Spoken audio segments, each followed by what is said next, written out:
তোমরা কি কেউ এই গাধাটাকে 1 দিরহামের বিনিময়ে কিনবে? কান কাটা মৃত বলে আছে, এই গাধাটাকে কিনবা 1 দিরহাম দিয়ে? সাহাবীরা বলছেন মাংনা দিলেও তো কিনবো না। ইয়া রাসূলুল্লাহ, যদি ফ্রিও কেউ দেয়, বিনামূল্যে দেয়, তাও তো নিব না। তখন নবী সাল্লাল্লাহু আলাইহি ওয়াসাল্লাম বলছেন, এটাই হচ্ছে আল্লাহর কাছে দুনিয়ার এক্সাম্পল। ওই মৃত গাধা তোমাদের কাছে যতটা না ইম্পর্টেন্ট, যতটুকু মূল্য রাখে, আল্লাহর কাছে এই দুনিয়া তার চেয়েও কম মূল্য রাখে। তো এই দুনিয়াতে তো সব ফয়সালা হবে না। আমরা তো হতাশ হয়ে যাই না যে দুনিয়াতে এমন কেন, এটা কেন, ওইটা কেন। দুনিয়া এটারই জায়গা। দুনিয়া সব কিছুর কনক্লুশনের জায়গা না, সব কিছুর পরিসমাপ্তির জায়গা হচ্ছে কিয়ামতের মাঠ। ওই দিন যে সফল সে সফল, যে ব্যর্থ সে ব্যর্থ। দুনিয়ার বাড়ি গাড়ি, স্ট্যাটাস, চাকরি বাকরি, ইজ্জত সম্মান, এটা সাফল্য ব্যর্থতার মানদণ্ড নয়, চূড়ান্ত মানদণ্ড নয়। চূড়ান্ত মানদণ্ড কি? ফামান যুহজিহা আনিন নার ওয়া উদখিলাল জান্নাহ ফাকাদ ফাজ। যাকে জাহান্নাম থেকে বাঁচানো হবে, জান্নাতে প্রবেশ করানো হবে, পুলসিরাত পার হতে পারবে, এই একমাত্র ব্যক্তি সফল। সাফল্যের সংজ্ঞাটা জেনে রাখবেন, তাহলে আপনি দুনিয়াতে হতাশ হবেন না ইনশাআল্লাহ।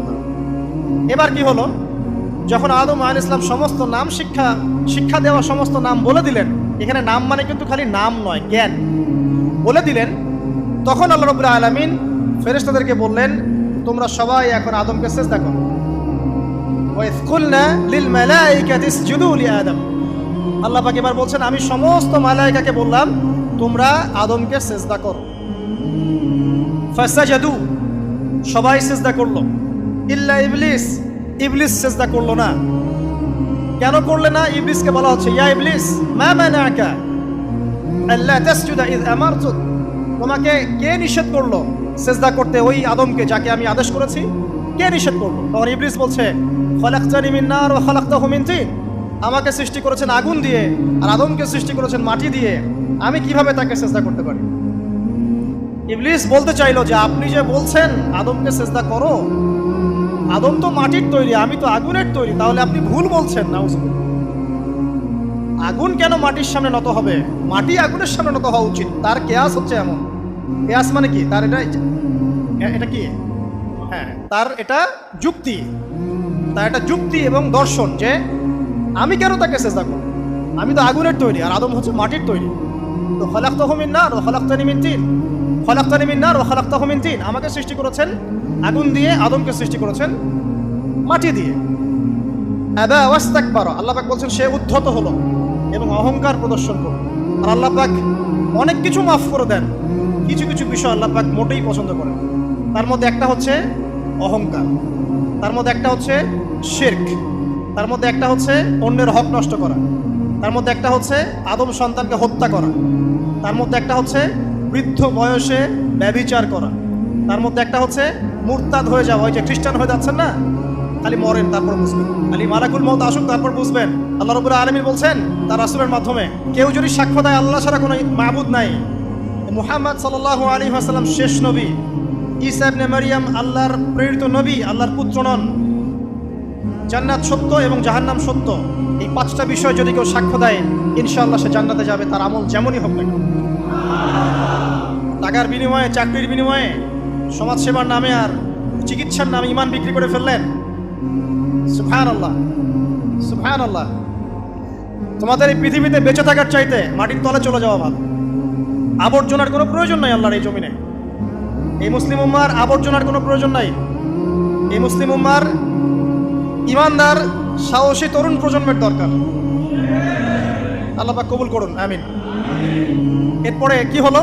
ইবলিস সিজদা করলো না, আবা ওয়াস্তাকবার, সে উদ্ধত হলো এবং অহংকার প্রদর্শন করলো। এবার আল্লাহ পাক জিজ্ঞাসা করলেন, কেন করলে না? কেন করলে না? সে বলল যে আগুন দিয়ে সৃষ্টি করেছেন আমাকে, তাকে সৃষ্টি করেছেন আপনি মাটি দিয়ে, সো আপনি ভুল আমি সঠিক, আমি কেন তাকে সিজদা করব? আল্লাহ পাক তখন আর তার প্রতি রহম করলেন না। আল্লাহ পাক তখন তাকে বলছেন, ফাখরুজ মিনহা, এখান থেকে বেরো। আল্লাহ পাক যেমন গফুর রহিম, আরহামুর রহিমিন, ঠিক তেমনি আল্লাহ পাক শাদীদুল ইকাব, কঠিন শাস্তিদাতাও বটে। আল্লাহ পাক শুধু কি দয়াই করবেন, শাস্তি দিবেন না? দিবেন। ফাখরুজ, অপদস্থ হয়ে, লাঞ্ছিত হয়ে এখান থেকে বের হয়ে যাও। এখানে অহংকার করার অধিকার তোমাকে দেওয়া হয় না, এখান থেকে বের হয়ে যাও। এবার ইবলিস বের হয়ে যাচ্ছে। বের হয়ে যাওয়ার সময় ইবলিস বলছে রব্বি। কি বলছে?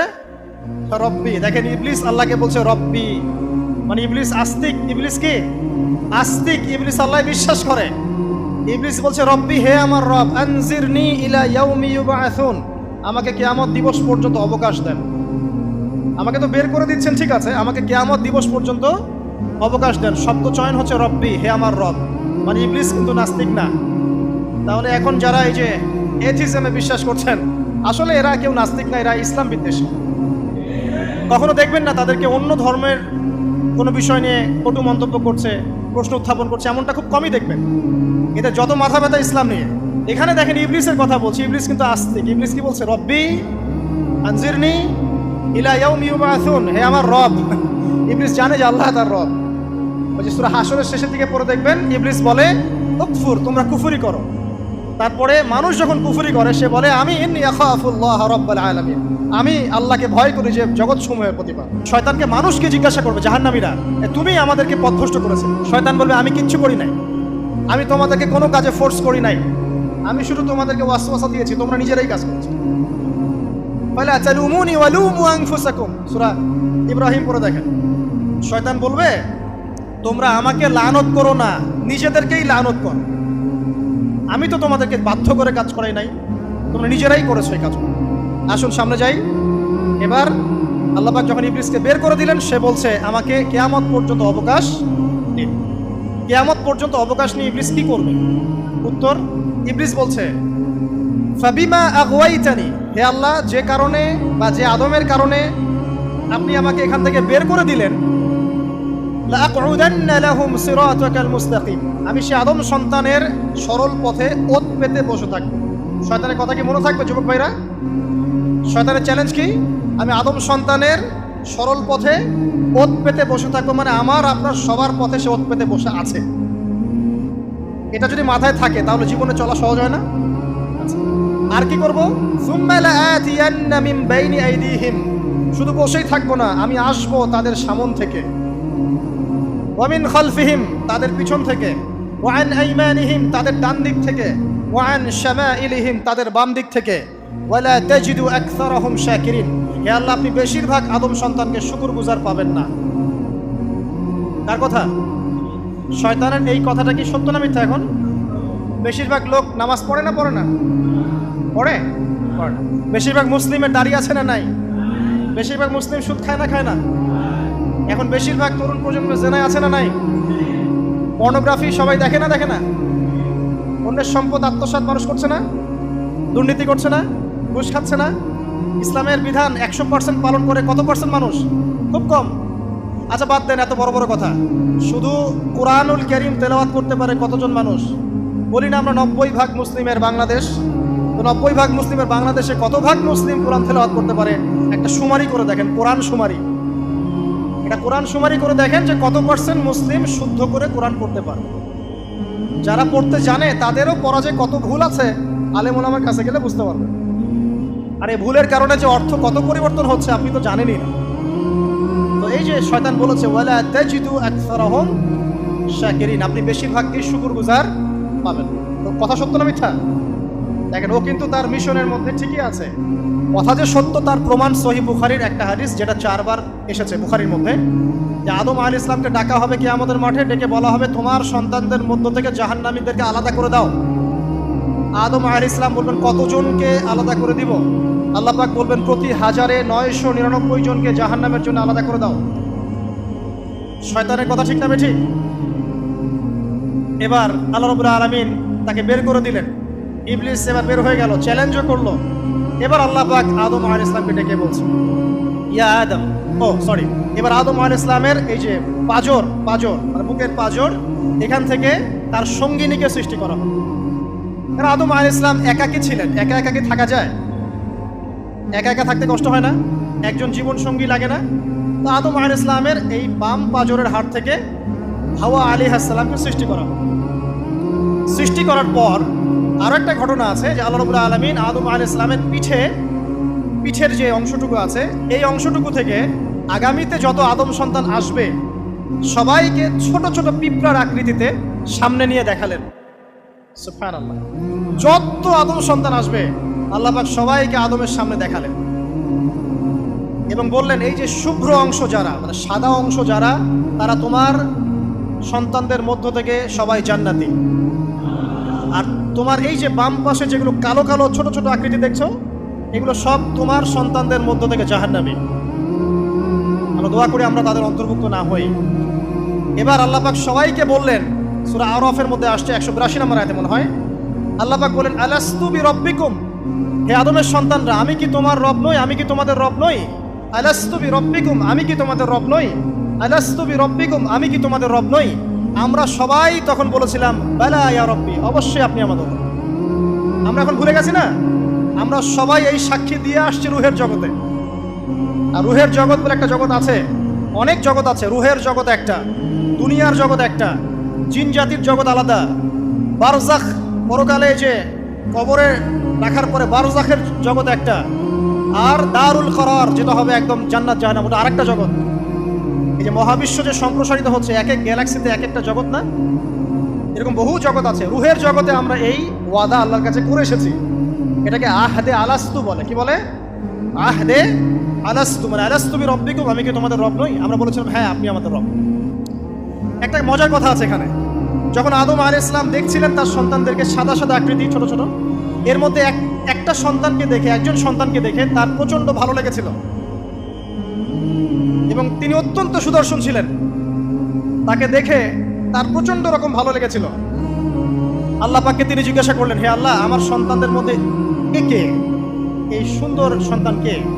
আল্লাহ পাক বললেন, সে হচ্ছে তোমার সন্তান দাউদ। কি নাম?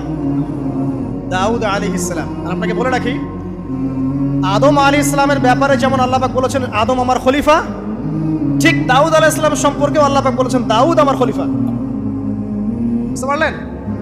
কোথায় আছে? সূরা সাদ পড়ে দেখেন। ঠিক আদম আলাইহিস সালাম সম্পর্কে আল্লাহ পাক বলেছেন না যে আমি পৃথিবীতে খলিফা পাঠাচ্ছি, ঠিক দাউদ আলাইহিস সালাম সম্পর্কেও আল্লাহ পাক বলেছেন দাউদ আমার খলিফা।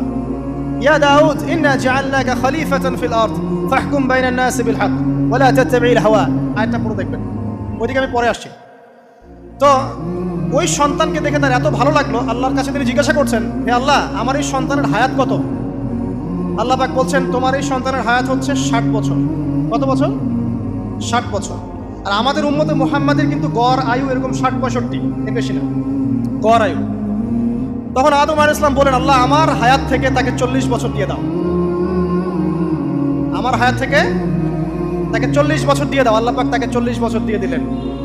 তাই আদম আলাইহিস সালামের 1000 বছর হায়াত হয়ে গেল 960 বছর, আর দাউদ আলাইহিস সালামের 40 বছর হায়াত হয়ে গেল 100 বছর। এখন আসেন এই জায়গায় যে আদম আলাইহিস সালাম এবং দাউদ আলাইহিস সালাম দুইজনকে আল্লাহ পাক কি বলেছেন? খলিফা। খলিফা কে? খলিফা কাকে বলে? এটা একটু শুনে নি ছোট্ট করে। সূরা সাদ পড়বেন 24 কি 26 নম্বর আয়াত। আল্লাহ পাক বলছেন, ইয়া দাউদ, হে দাউদ, খলিফার কাজ কি এটা শোনেন। হে দাউদ, ইন্না জাআলনাকা খলিফাতান ফিল আরদ, নিশ্চয়ই আমি আল্লাহ তোমাকে পৃথিবীতে খলিফা করেছি। কি করেছি? খলিফা করেছি। তোমার কাজ কি? ফাহকুম বাইনান নাসি বিল হক, মানুষের মাঝে আল্লাহর বিধান দ্বারা হকের মানদণ্ডে বিচার ফয়সালা করবে। তাহলে আল্লাহর খলিফার দায়িত্ব কি? আল্লাহর বিধান দ্বারা বিচার ফয়সালা করা। ওয়ালা তাত্তাবি'ল হাওয়া, তুমি নিজের প্রবৃত্তির অনুসরণ করবে না। ফায়ুদিল্লাকা আন সাবিলিল্লাহ, তাহলে তোমাকে এটা সরল পথ থেকে বিচ্যুত করে দেবে। ইন্নাল্লাযীনা ইউদিল্লুনা আন সাবিলিল্লাহ, নিশ্চয় যারা আল্লাহর পথ থেকে বিচ্যুত হয়ে যায়, লাহুম আযাবুন শাদীদ, তাদের জন্য কঠিন শাস্তি আছে। বিমা নাসু ইয়াউমাল হিসাব, এই কারণে যে তারা হিসাবের দিনটা ভুলে গেছে। এই আয়াত থেকে খলিফার ফাংশন বুঝতে পারলেন? খলিফার ফাংশন কি? আপনি যা ইচ্ছা তাই ফয়সালা করবেন, নিজের মন গড়া যা ইচ্ছা রচনা করবেন। ফাহকুম বাইনান নাসি বিল হক, মানুষের মধ্যে হকের মানদণ্ডে বিচার ফয়সালা করুন। হকটা কি জিনিস? আমার দর্শন হক, আমার ফিলোসফি হক, আমার যুক্তি, আমার বিজ্ঞান, এগুলোই হকের মানদণ্ড। হকের মানদণ্ড কি? কোথায় উত্তর আছে? কোরআনেই উত্তর আছে। কোন সূরা? সূরা কাহফ। কত নম্বর আয়াত? আয়াত নম্বর 29। আল্লাহ পাক বলছেন, ওয়াকুলিল হাক্কু মির রাব্বিকুম, হক সেটাই যা তোমার রবের পক্ষ থেকে নাযিল। কথা কি ক্লিয়ার? হক কি জিনিস? যা তোমার রবের পক্ষ থেকে নাজিল হয়। ফামান শাআ ফালইউমিন, যার ইচ্ছা হয় সে স্বীকার করুক। ওয়ামান শাআ ফালইয়াকফুর, যার ইচ্ছা হয় সে অস্বীকার করুক। ইন্না আ'তাদনা লিযালিমিনা নারান, অস্বীকারী জালেমদের জন্য আমি আগুন প্রস্তুত করে রেখেছি। তো এখানে আপনি হকের সংজ্ঞা পেলেন এবং হকের মানদণ্ডে বিচার ফয়সালা করলে পরে খলিফা হয়। যদি আল্লাহ পাকের হকের মানদণ্ডে কেউ ফয়সালা না করে সে আল্লাহর খলিফা নয়, সে শয়তানের খলিফা। কথা কি ক্লিয়ার? আচ্ছা, এখন যদি আপনি বাধ্য হন কোনো ক্ষেত্রে সেটা আলাদা বিষয়, বাধ্য হয়েছেন সেটা আলাদা বিষয়, কিন্তু আকীদা স্পষ্ট থাকতে হবে যে আল্লাহ রাব্বুল আলামিনের বিধান চূড়ান্ত, এর উপর কোনো বিধান নাই। এখন আপনি আদম এবং দাউদ আলাইহিস সালামের মধ্যে একটা সম্পর্ক বুঝতে পারলেন। এবার আল্লাহ পাক আদম আলাইহিস সালামকে ডাকলেন, ডেকে বলছেন, আদম এবং হাওয়া, তোমরা দুজন উসকুন আনতা ওয়া যাওজুকাল জান্নাহ, এবার তুমি আর তোমার স্ত্রী হাওয়া তোমরা জান্নাতে থাকো। ফাকুলা মিনহা রাগাদান হাইথু শি'তুমা, জান্নাতের যেখান থেকে ইচ্ছা তোমরা ফল খাও বা যা ইচ্ছা তাই করো, সবকিছু উন্মুক্ত তোমাদের জন্য জান্নাতে। একটা বিষয়, ওয়ালা তাকরাবা হাদিহিশ শাজারা, এই যে গাছটা দেখছো এই গাছের কাছেও যাবে না। এখানে শব্দ এমন না যে গাছের ফল খাবে না, শব্দ হচ্ছে এমন গাছের কাছেও যাবে না। যেমন ওয়ালা তাকরাবু জিনা, জিনা করবে না আল্লাহ পাক বলেননি, বলেছেন জিনার কাছেও যাবে না। ওয়ালা তাকরাবু মাল আল ইয়াতীম, ইয়াতীমের মাল খাবে না আল্লাহ পাক বলেন নাই, আল্লাহ বলছেন ইয়াতীমের মালের কাছেও যেও না। আমি কি বুঝাতে পারছি? এই গাছের কাছেও যেও না। এবার জান্নাতে তারা থাকতে লাগলেন। এবার ইবলিস তো আর হাল ছেড়ে দেয় নাই, সে কি বলেছিল, ডান বাম সামন পিছন সব দিক থেকে আসবে। সে এসে ওয়াসওয়াসা দেয়। কি ওয়াসওয়াসা দেয়? হে আদম হাল আদুল্লুকা, আমি কি তোমাকে বলে দিব, আলা শাজারাতিল খুলদ ওয়া মুলকিন লা ইয়াবলা, হে আদম আমি কি তোমাকে বলে দিব এমন একটা গাছের কথা যেই গাছের ফল খেলে পরে তুমি চিরস্থায়ী জীবন লাভ করবে, কোনোদিন মারা যাবে না। এই চিরস্থায়িত্বের টোপ দিচ্ছে কে? এই চিরস্থায়ী ক্ষমতার টোপে মানুষ পথ হারাচ্ছে না পৃথিবীতে। ওয়া মুলকিন লা ইয়াবলা, এমন রাজত্ব পাবে যেই রাজত্ব কখনো ক্ষয় হবে না। চিরস্থায়িত্বের টোপ, রাজত্বের টোপ, এই দুটোই হচ্ছে পৃথিবীতে মানুষকে পথভ্রষ্ট করার শয়তানের অস্ত্র। কথা মনে বুঝতে পারেন না? আমার মাথার উপর দিয়ে যাচ্ছে, বুঝতে পারবেন ইনশাআল্লাহ। তো টোপ দিচ্ছে দুইটা, হাল আদুল্লুকা আলা শাজারাতিল খুলদ ওয়া মুলকিন লা ইয়াবলা। করতে করতে করতে করতে একদিন সত্যি সত্যি আমাদের পিতামাতা সেই গাছের কাছে চলে গেলেন। যখনই চলে গেলেন, ফালাম্মা যাকা শাজারা, যখন তারা গাছের কাছে চলে গেলেন, বাদাত লাহুমা সাওআতিহিমা, তাদের পরনে যে জান্নাতি কাপড় ছিল ধাপাস করে খুলে পড়ে গেল। ইন্না লিল্লাহি ওয়া ইন্না ইলাইহি রাজিউন। আমাদের পিতামাতাকে পুরো মহাবিশ্বে ফেরেশতাদের সামনে জান্নাতে নগ্ন করে দিল ইবলিস। আমি মনে বুঝাতে ব্যর্থ হচ্ছি। আমাদের পিতামাতাকে জান্নাতে ফেরেশতাদের সামনে, সবার সামনে নগ্ন করে কাপড় খুলে ফেললো কে? ইবলিস। তো এখন যে কাপড় খোলার সংস্কৃতি চলছে, কারা এরা? ওরা জিন শয়তান, এগুলো মানুষ শয়তান। শয়তান দুই প্রকার, মিনাল জিন্নাতি ওয়ান নাস, জিন শয়তান আর মানুষ শয়তান। ওই জিন শয়তান এদেরকে ওয়াসওয়াসা দিয়ে দিয়ে নগ্ন করেছে। এরা এখন নগ্নতার আন্দোলন শুরু করেছে, এবং আমি জানি কয়দিন পরে এটা বিকিনি পরেও ঘুরবে। অবাক হচ্ছেন? আমাদের আলামতের মধ্যে অন্যতম হচ্ছে মানুষ রাস্তার ধারে ধারে জেনা করবে, রাস্তার মনে মনে জেনা হবে। তখন তার সবচেয়ে ভালো মানুষ হবে সেই ব্যক্তি যে গিয়ে বলবে, বাবা তোমরা জেনা করছো, এই দেয়ালের পিছনে গিয়ে করতে পারলো না, সে হবে সবচেয়ে ভালো মানুষ। এই যে কাপড় খোলার সংস্কৃতি শুরু হয়েছে, এটা কার সংস্কৃতি? বাদাত লাহুমা সাওআতিহিমা। আল্লাহ পাক আরো বলছেন, ইয়া বানি আদম, হে আদম সন্তান, লা ইয়াফতিনান্নাকুমুশ শাইতান, শয়তান যেন তোমাদেরকে ফিতনায় ফেলতে না পারে। কামা আখরাজা আবাওয়াইকুম মিনাল জান্নাহ, ঠিক যেভাবে শয়তান তোমাদের পিতামাতাকে জান্নাত থেকে বের করে দিয়েছিল। আর কি করেছিল? কামা আখরাজা আবাওয়াইকুম মিনাল জান্নাহ ইয়ানজিউ আনহুমা লিবাসাহুমা, শয়তান তোমাদের পিতামাতার লেবাস পোশাক খুলে ফেলেছিল। ঠিক এভাবেই যেন পৃথিবীতে শয়তান তোমাদেরকে ফিতনায় ফেলতে না পারে, আল্লাহ পাক সতর্ক করছেন। এখন কি বুঝতে পারছেন? এই নগ্নতার যে 6 লাভ, নগ্নতা, অশ্লীলতা, পর্নোগ্রাফি, বেহায়াপনা, ফ্রি মিক্সিং, নারীদেরকে নগ্ন করে রাস্তায় বের করে নিয়ে আসা, এগুলো কার এজেন্ডা? শয়তানের এজেন্ডা। এর উপর কোনো কথা নাই, কারণ কোরআনের উপর কোনো সত্য নাই। এগুলোর উপরে কোনো কথা হবে না, বিকজ কোরআনের উপর কোনো সত্য নাই। আছে? নাই। কোরআনে আল্লাহ পাক বলেছেন যে শয়তান ফিতনায় ফেলেছিল, ইয়ানজিউ আনহুমা লিবাসাহুমা, শয়তান তোমাদের পিতামাতার লেবাস খুলে ফেলে দিয়েছিল। ওয়া তাফিকা ইয়াখতিফানি আলাইহিমা মিন ওয়ারাকিল জান্নাহ, তখন আমাদের পিতামাতা জান্নাতের গাছের যে এই যে পাতাগুলো আছে এগুলো ছিঁড়ে ছিঁড়ে লজ্জাস্থান থাকতে লাগলেন। ইন্না লিল্লাহ। আমাদের পিতামাতার কি দুর্দশা হয়েছিল, আমাদের পিতামাতার কি দুর্দশা, কি লজ্জা হয়েছিল তখন। চিন্তা করে দেখেন, শয়তান কাপড় খুলে ফেলে দিয়েছে। আর আমাদের পিতামাতা, আমাদের মা, আমাদের বাবা জান্নাতের এই যে পাতাগুলো ছিঁড়ে ছিঁড়ে গায়ের লজ্জাস্থান ঢাকা শুরু করেছেন। কি পরিমাণ লজ্জা চিন্তা করেন। আপনাকে যদি এখানে কেউ নগ্ন করে ফেলে এবং আপনি যদি না চান বিষয়টা, সবাই জোর করে আপনার কাপড় খুলে ফেলে, আপনার কেমন লাগবে? কেমন লাগবে? এই ঘটনা ঘটেছে মহাবিশ্বে, শয়তান ঘটিয়েছে। এরপর আল্লাহ পাক ডাকলেন, ডেকে বলছেন, ইয়া আদম, হে আদম, আলাম আনহাকুমা আন তিলকুমা শাজারা, হে আদম, আমি কি তোমাদেরকে দুজনকে নিষেধ করি নাই যে গাছের কাছে যাবে না? আমি কি তোমাদের দুজনকে নিষেধ করি নাই যে তোমরা গাছের কাছে যাবে না? তখন আদম আলাইহিস সালাম বুঝতে পারলেন যে তারা একটা বড় ভুল করে ফেলেছে।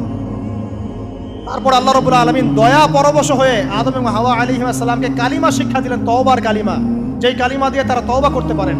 সেই কালিমা হচ্ছে রব্বানা যালামনা আনফুসানা ওয়া ইল্লাম তাগফির লানা ওয়া তারহামনা লানাকুনান্না মিনাল খাসিরিন। এই দোয়া শিখে নিয়ে আদম এবং হাওয়া আলাইহিস সালাম তওবা করলেন।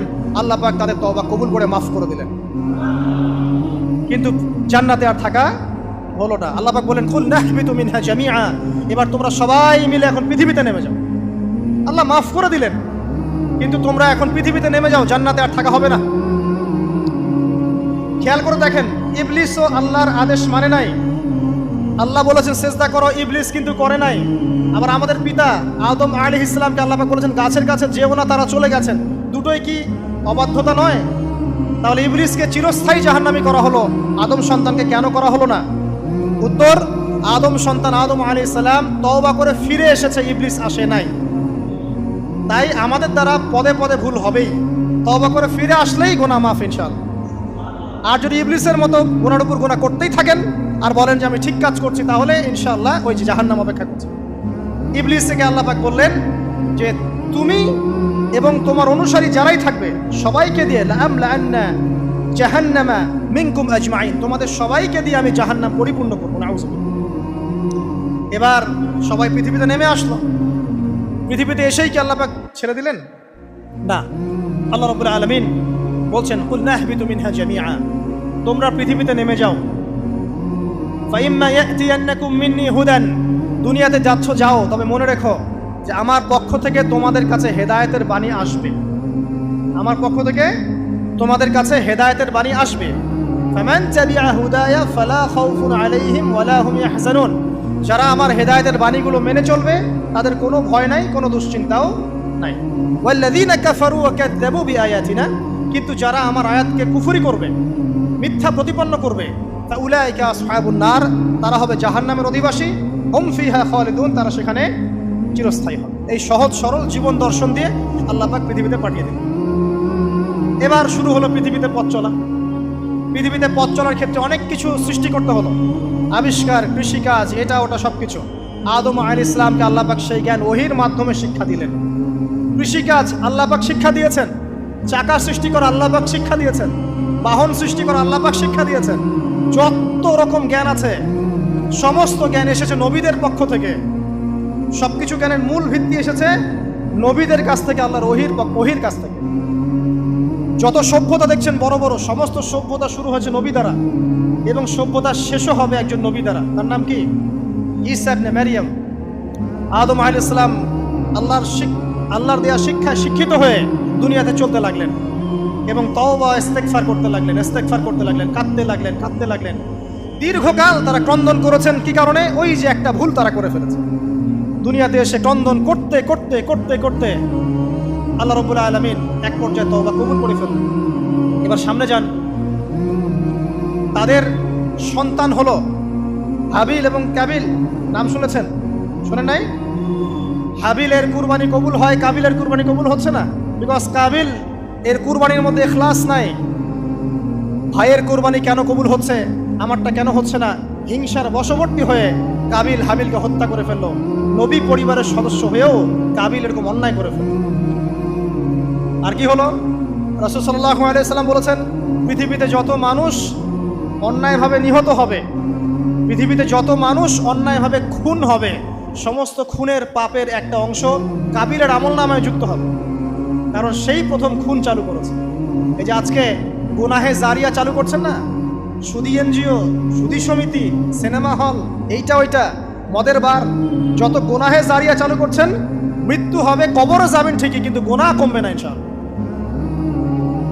মনে করেন একজন নগ্ন ছবিতে অভিনয় করেছে, ঠিক আছে, এখন নাই পৃথিবীতে, বা কেউ অশ্লীল গান বাজনা করে দুনিয়া থেকে বিদায় নিয়েছে, দুনিয়াতে তার গান এখনো বাজছে, সে কবরে শুয়ে শুয়েই সেই গুনাহগুলো পাচ্ছে। ঠিক আপনি যদি এখন ভালো কোনো কাজ করেন, দিনই কোনো ভালো কাজ করেন, মসজিদ হোক, মাদ্রাসা হোক, এতিমখানা হোক, বিধবাদের কোনো প্রকল্প হোক, বৃদ্ধাশ্রম হোক, মানবতার কোনো কল্যাণমূলক কাজ হোক, মৃত্যুর পরেও ইনশাল্লাহ আপনি নেকি পেতে থাকবেন। সদকায়ে জারিয়া আর গুনাহে জারিয়া ভালো করে বুঝবেন। একটা গুনাহ করে মাফ নেওয়া আলাদা বিষয়, আর গুনাহ চলতে থাকাটা আরেকটা বিষয়। আল্লাহ আমাদেরকে হেফাজত করুন, আমিন। নবী পরিবার এগিয়ে গেল এবং তাদের সময়ে তারা শুধু ক্রন্দন করেছেন, ইবাদত করেছেন, আল্লাহর কাছে ইস্তেগফার করেছেন এবং ওই যে জান্নাতে ফিরে যাওয়ার জন্য তারা আপ্রাণ চেষ্টা করেছেন। এক পর্যায়ে আদম আলাইহিস সালামের বয়স যখন 960 বছর হলো, আল্লাহ রাব্বুল আলামিন তাকে ওফাত দিলেন, তার ইন্তেকাল হয়ে গেল। ইন্না লিল্লাহি ওয়া ইন্না ইলাইহি রাজিউন। এরপরেও নবী পরিবার চলতে লাগলো, চলতে চলতে পরবর্তীতে আসলেন নূহ আলাইহিস সালাম, তারপরে ইব্রাহিম, আদ জাতি, তারপর সামুদ, তারপরে শুআয়ব, কওমে মাদিয়ান, মূসা, দাউদ, সুলাইমান, ইসহাক, ইয়াকুব। নবী পরিবার চলতেই লাগলো। এক পর্যায়ে ঈসা আলাইহিস সালামের পরে মুহাম্মদ সাল্লাল্লাহু আলাইহি ওয়াসাল্লামের মধ্য দিয়ে নবীদের সিলসিলা আল্লাহ পাক শেষ করে দিলেন। এভাবেই সভ্যতা এগিয়ে গেছে, এভাবেই আমাদের পিতামাতার হাত ধরে জ্ঞান পৃথিবীতে এসেছে। এবং ওই যে শয়তানের মিথ্যা প্রলোভন, প্রতারণা, এর ফলশ্রুতিতে ওই যে আমাদের পিতামাতার গা থেকে কাপড় খুলে পড়লো, আল্লাহ পাক রাগান্বিত হয়ে সবাইকে দুনিয়াতে নামিয়ে দিলেন, ইবলিসকে চিরস্থায়ী জাহান্নামী ঘোষণা করলেন। কিন্তু আমাদের পিতামাতার ক্রন্দন, তওবা, ইস্তেগফার, আমলের বদৌলতে, আল্লাহর রহমতে আল্লাহ পাক পিতামাতাকে মাফ করে দিলেন। এভাবেই মানব জাতি এগিয়ে যাচ্ছে। আজকে আমরা এই পর্যায়ে পর্যন্ত এসেছি। আদম আলাইহিস সালামের এই সংক্ষিপ্ত জীবনী থেকে আমরা কি শিখলাম? আমরা শিখলাম যে আল্লাহ রাব্বুল আলামিন অনেক ভালোবেসে, অনেক মহব্বত করে, মমতা দিয়ে, মায়া দিয়ে নিজের হাতে আমাদের পিতাকে সৃষ্টি করেছেন। এক, দুই, আমাদের পিতাকে আল্লাহ রাব্বুল আলামিন তার পক্ষ থেকে জ্ঞান শিক্ষা দিয়েছেন। এই কারণে আদম সন্তানরা জন্ম থেকেই দেখবেন কিছু না কিছু জ্ঞানে জ্ঞানী হয়েই থাকে। জ্ঞান আপনার ডিএনএর মধ্যে থাকেই। আল্লাহ রাব্বুল আলামিন আদম আলাইহিস সালামের মধ্যে রূহ ফুঁকে দিয়েছেন। আল্লাহ রাব্বুল আলামিন আদম আলাইহিস সালামকে জান্নাতে রেখেছেন। আল্লাহ রাব্বুল আলামিন গাছের কাছে যাওয়ার পরেও তওবা ইস্তেগফারের মধ্য দিয়ে তাকে মাফও করে দিয়েছেন। আল্লাহ রাব্বুল আলামিন আদম এবং হাওয়া আলাইহিস সালামের মধ্য দিয়ে এই পৃথিবীতে মানব জাতির সিলসিলা অব্যাহত রেখেছেন এবং কিয়ামত পর্যন্ত যত আদম সন্তান আসবে তাদের জন্য আল্লাহ পাক তার পক্ষ থেকে হেদায়েত প্রেরণ করেছেন। এক যুগে তাওরাত এসেছে, কখনো জাবুর, কখনো ইনজিল, কখনো কোরআন, সর্বশেষ টেস্টামেন্ট হিসেবে কোরআন এসেছে। এখন যদি এই ওহীর বাণী, কোরআন এবং এর ব্যাখ্যা হাদিস আমরা মেনে চলি, ইনশাআল্লাহ তাআলা আমরা আবার সেই জান্নাতে ফিরে যাব যেখান থেকে আমাদেরকে নামিয়ে দেওয়া হয়েছে। আর যদি আমরা কোরআন এবং হাদিস বা আল্লাহর ওহীর পরোয়া না করি, এর আলোকে জীবন না করি, তাহলে ওই ইবলিসের সাথেই আমাদেরকে জাহান্নামে থাকতে হবে। নাউযুবিল্লাহ। আল্লাহ রাব্বুল আলামিন আমাদের সবাইকে কোরআন এবং সুন্নাহ, আল্লাহর ওহী মেনে চলার তৌফিক দান করুন এবং ইবলিসের খপ্পর থেকে আল্লাহ পাক আমাদেরকে বাঁচিয়ে রাখুন। ইবলিসের যত এজেন্ট আছে, ওদের যে দুরভিসন্ধি, ষড়যন্ত্র এবং শয়তানি ফাঁদ, এগুলো থেকে আল্লাহ পাক আমাদেরকে, আমাদের মা বোনদেরকে, আমাদের পরিবারের সদস্যদেরকে, আমাদের সমাজকে, রাষ্ট্রকে আল্লাহ পাক হেফাজত করুন, বাঁচিয়ে রাখুন। আমিন।